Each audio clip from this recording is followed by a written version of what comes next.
Every day where the little engines work, the crisp air is suddenly filled with a familiar noise. The lakes and mountains have many visitors, and Harold the helicopter flies the sky, making sure that no one is in trouble. All present and correct. Time to return to base. Then Harold noticed something. A sturdy diesel was coming round the mountain. Harold flew lower for a closer inspection. I'm Harold. Who are you? I'm Rusty, replied the diesel. Don't recall seeing you before. What brings you this way? Sir Topham Hatt sent me to help the other engines, huffed Rusty.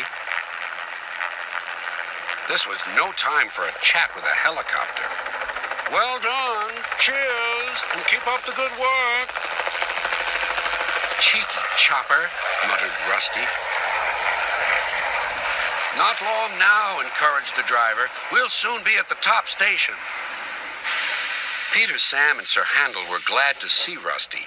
Even so, Sir Handel wouldn't stop grumbling. The cars didn't like Sir Handel and wanted to play tricks on him.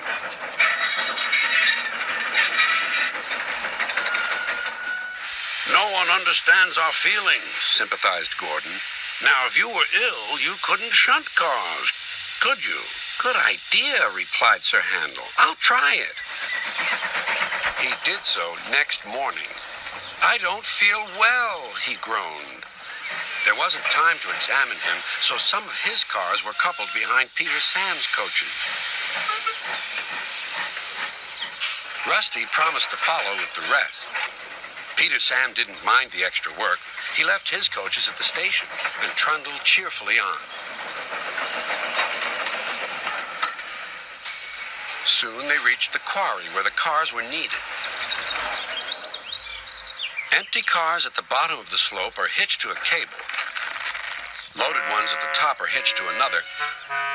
By their weight, loaded cars run down the steep slope, pulling the empty ones up.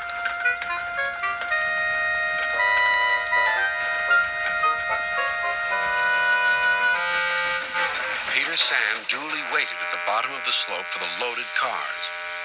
He never bumped cars unless they misbehaved. But the loaded cars couldn't see him properly. They thought he was Sir Handel. Their chance for trickery had come. Faster! Faster! They yelled. No, no, wailed the empty cars. It's Peter Sam! But it was no use. Hurrah! Hurrah! Roared the cars. Peter Sam shut his eyes.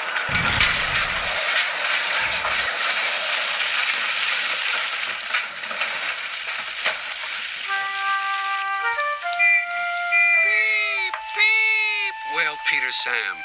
Rusty was working nearby and came to help clear up the mess. Bust my buffers, exclaimed Rusty.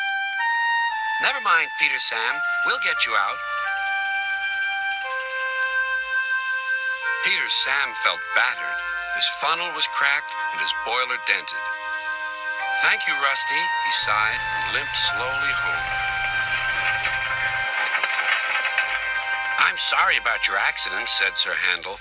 I always stand well back. Cars don't like me. Why didn't you warn me? I didn't think. You never do. You can start thinking now while you're doing Peter Sam's work as well as your own. That'll teach you to pretend you are ill. Sir Handel did start thinking about Gordon. When the wreckage was cleared away, Rusty set off along the line.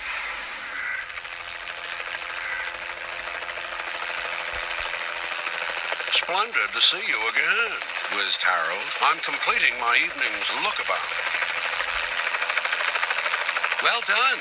Cheers, and keep up the good work. And the little diesel purred back home.